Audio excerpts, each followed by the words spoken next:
અમરેલીમાં ડુંગળીના પાક પર હવે આફત આવે છે। વધુ વરસાદને કારણે ડુંગળીમાં બાફિયો અને શરમો નામનો રોગ આવતા ખેડૂતોની હાલત હવે વધુ કફોડી બની છે। અમરેલી જિલ્લાના સાવરકુંડલામાં ખેડૂતોએ ડુંગળીનું ખૂબ મોટા પાયે વાવેતર કર્યું, સારા બીજ અને ખાતરનો ઉપયોગ કર્યો છે, છતાં પાકમાં રોગ ફેલાવાના લક્ષણો દેખાઈ રહ્યા છે।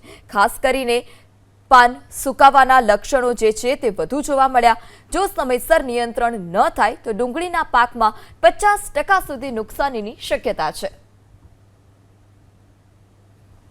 જિલ્લામાં ક્યાંક ને ક્યાંક હવે ખેડૂતોની માઠી દિશા બેઠી હોય તે પ્રકારની સ્થિતિ હાલ જોવા મળી રહી છે। ચોમાસામાં જે ખેડૂતોએ ડુંગળીનું વાવેતર કર્યું છે તેની ઉપર એક રોગનું સંકટ આવ્યું છે। હું આપને દ્રશ્ય બતાવીશ સાવરકુંડલા તાલુકાના ખડસલી ગામમાં કે જ્યાં ખેડૂતોએ મોટા પ્રમાણમાં આ પંથકની અંદર ડુંગળીનું વાવેતર કરે છે, ત્યારે ડુંગળીમાં બાફિયો અને શરમો નામનો રોગ આવતા ખેડૂતોને હાલ અત્યારે મુશ્કેલી પડી રહી છે।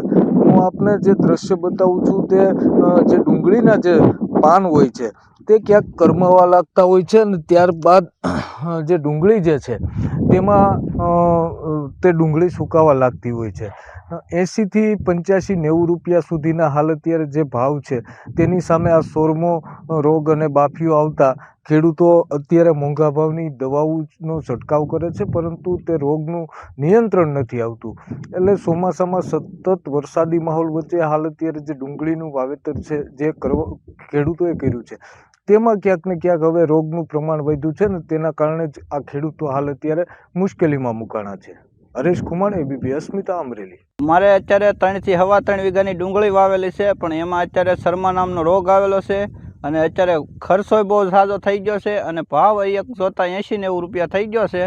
હવે અમારે ખેડૂને મર્યા માથે પાટું છે, આ રીતનું છે। હજી આગળ જતાં કેટલો ખર્ચ થાય એ કાંઈ નક્કી છે નહીં, એટલા માટે આ કોઈક ભાવ વધારો કરે, આ ટેકાના ભાવમાં ડુંગળી નાખે, એવું કાંઈક સુવિધા કરે સરકાર અમને સહાય, તો કાંઈક ખેડૂત ઊભા થાય।